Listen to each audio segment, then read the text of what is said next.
បានទៅលើហើយសិភៅគឺលោកស្រាវជ្រាវពីសិភៅប្រជុំរឿងព្រេងខ្មែរទី2បង្គំលើកទី2ដោយបង្គំលើកទី3ដោយពុទ្ធសាសនាវិទ្យានៅក្នុងឆ្នាំ1980នៅទំព័រ141ចំពោះការបរិច្ឆេទនេះគឺមានមួយនឹងប្រវត្តិហើយចំពោះចរណានេះគឺនេះគឺថានៅក្នុងចរណាអសរសិល្ប៍ខេមរនិយមហើយប្រភេទនេះគឺថានៅក្នុងអសរសិល្ប៍ប្រជាប្រិយគឺថានៅក្នុងវិទ្យាល័យសង្គមហើយចំពោះអ្នកនិពន្ធគឺមានឈ្មោះប្រវត្តិដោយមានការនិយាយតទៅទៀតពីមកមួយទៅមកមួយចំណុចទី2នោះគឺសង្ខេបរឿងរាជាបន្តនេះខ្ញុំប្រកាសណានឹងសង្ខេបរឿងមានបរិម្នាក់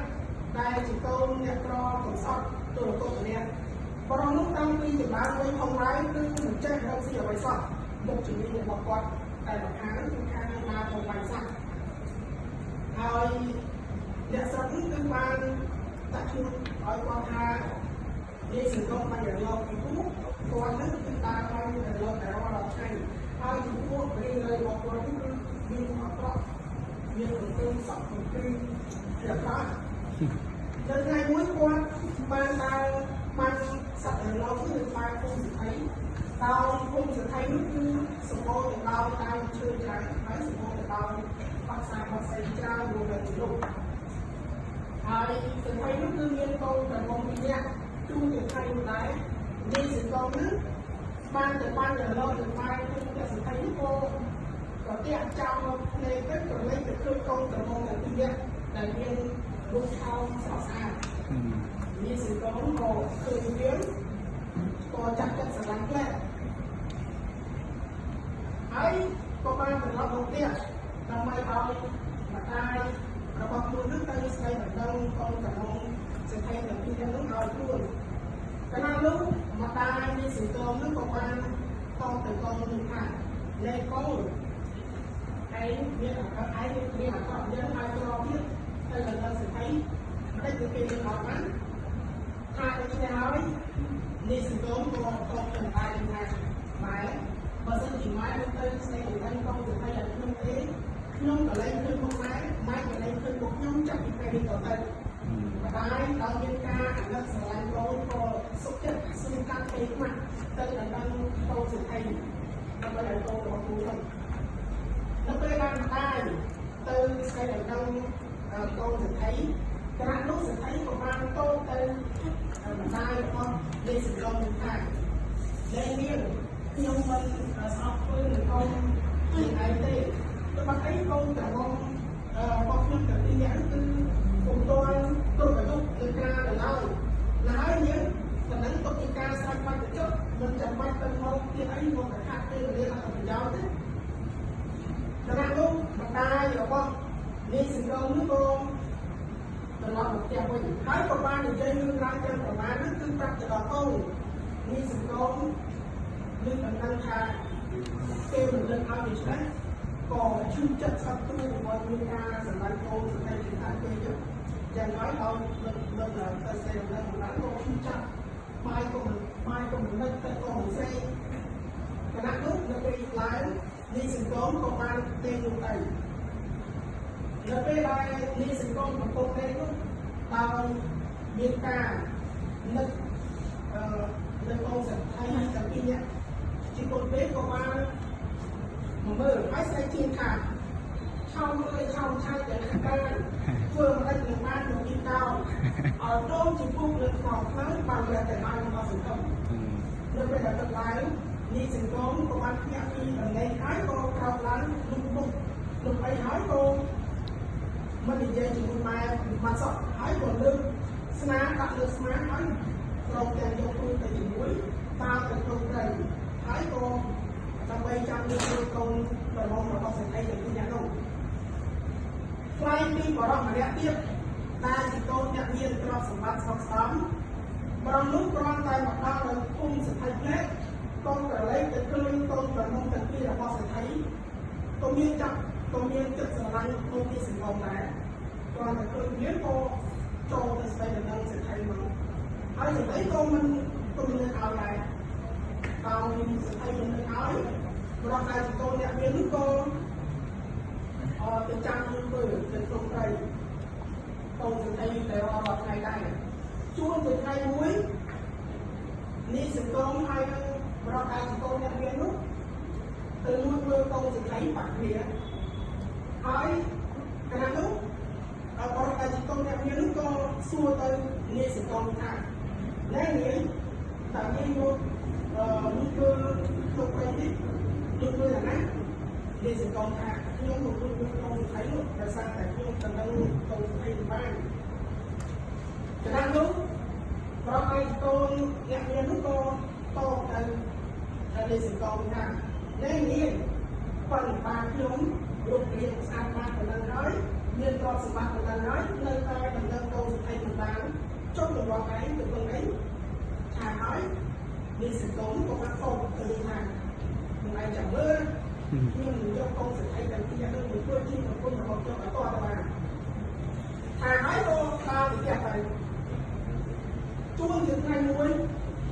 ស្ត្រីម្នាក់ឯងប្រពន្ធនោះក៏បានទៅវត្តដើម្បីធ្វើបុណ្យគណៈនោះនេះសង្គមកំពុងតែមួយខ្លោមើលកូនទៅមកទៅទីនោះក៏គឺស្ត្រីទាំងពីរនាក់ឯងប្រពន្ធនោះទៅវត្តក៏គិតទៅក្នុងចិត្តថាអីចឹងណាជាកាក់របស់តែហើយក៏មានគិតរកប្របាយកនឹងដើម្បីចូលទៅក្នុងផ្ទះស្ត្រីនោះដើម្បីលួចជួបកូនស្រីទៅទីនេះឲ្យគាត់ទៅបានគ្រាន់តែនេះសង្គមគិតទៅឆ្ងាយនៅគណៈដែរជួនជាអីក៏មានសត្វរលកមួយទុំនៅជើងខាងមុខផ្ទះស្ត្រីនោះនេះសង្គមគ្រាន់តែឃើញព្រាមមិនបង្អល់នោះក៏លើកស្លាឡើងទីពូនទឹកបាញ់សត្វរលកធ្លាក់ទៅដីដល់ស្វាគ្រាន់តែធ្លាក់ទៅដីភ្លាមកូនស្រីនោះក៏បានចុះមកកោហើយក៏ឃើញសត្វរលកហើយក៏ស្រែកហៅអ្នកបងថាអ្នកបងនរណាបានសត្វរលកមកផ្ទះនេះថាហើយក៏រើសត្វរលកនោះឡើងទៅលើដើម្បីឲ្យរងហើយនេះសង្គមនោះក៏មិនដឹងប្រហែលជាបានគូសន្ទុះក្រោយមកនេះសង្គមក៏ចាក់តាមទៅគូស្រែកជាអាឡូអាឡានៅក្នុងផ្ទះនោះថានរណារើសរលកទៅដល់មុខនឹងរើសនឹងទៅទៅឆ្កាឲ្យចាប់ដាក់ទុកឲ្យណាដល់ផងកូនទៅមុំទៅទីនេះឲ្យមានការថឹកភ័យជាខ្លាំងក៏យកសត្វអន្លងមកហើយក៏ស្រែកឲ្យទីសង្គមថាណែបងរលកខ្លួនឯងខ្ញុំរើសយកមកទុកទៅនេះហើយថាឲ្យក៏យកសត្វអន្លងឲ្យទៅដល់ទីសង្គមនេះនេះសង្គមក៏ទៅឃើញសត្វរលកយើងក៏ថាណែរលករបស់ខ្ញុំនៅមានរោងខែអ្វីក៏មករោងអស់ចឹងក៏តែធ្វើឲ្យฉันបានមានយកថាហើយកូនរបស់មកទីនេះក៏មានការថាទីខ្លាំងយ៉ាងម៉េចក៏ទៅជួបអានសត្វរលករបស់ฉันនៅពេលដែលជួបអានសត្វរលករបស់ฉันហើយយកមកឲ្យនេះសង្គមភាសាទៀតនេះសង្គមខាងនោះក៏បាននិយាយទៅពីថាមានប្រសាទក៏អត់មានស្រាមិនទៅឆៃកើតនឹងក៏មានស្រាយើងក៏យើងយកកូនទៅពីញ៉ាំដល់មានការទឹកໄຟទីខ្លាំងក៏ទៅយកស្រាពុំពេលណាទៅទៀតដើម្បីឲ្យនេះសង្គមនោះផឹកឲ្យស្រាជាមួយសាច់រលករហូតដល់តែស្រវឹងទេនៅទាំងនោះកូនស្រីឲ្យមានការទឹកភ័យជាខ្លាំងដល់ខ្លាចឲ្យកូនត្រឡប់មកពីវត្តវិញឃើញនេះសង្គមនឹងក៏បានយកនេះសង្គមទៅទុកនៅលើផ្ទះនៅពេលនេះឡើងនេះសង្គមនោះក៏ធ្វើជាមកមើលស្រាយថាមុខខាងណានេះសង្គមស្រាយថាមុខខាងនេះណាក៏មានការទឹកភ័យជាខ្លាំងឡើងបើថាទុករបស់ខ្លួនដល់យ៉ាងហើយក៏លើកនេះសង្គមនេះមកដាក់នៅក្រោមត្រែរបស់ខ្លួនដែលខ្លួនឯងហ្នឹងនៅពេលដែលលើកនេះសង្គមដាក់នៅក្រោមត្រែរបស់ខ្លួនដែលកំពុងតែហើយនេះសង្គមក៏ធ្វើជាមនុស្សស្រែកថាសង្គមខាងណា tôi chỉ thấy con là lưu thành coi thằng thì hết tôi miên cao không phải không phải ai người ta phải thật tôi không được luôn sao đó giờ nói tại vì hắn một cái kia thảo thì sao mấy thằng đây ông đi sự đâu nó không thể giờ nói một cái cưới là ổn định là lưu cái còn muốn này giờ nói cô lương đi sự đâu nó là lưu cái còn muốn tao sắp tới cái kia nó tân khai mà tôi sẽ bóng với cái phải có ba ở đây luôn đấy cái đang đúng nên sự đâu mà là cánh to nó sai là cả đừng không cho cả cái giá cả họ người ta à nói cô chặt tay cô chia giờ tay chúng tôi lục siêuของai rồi hố to tay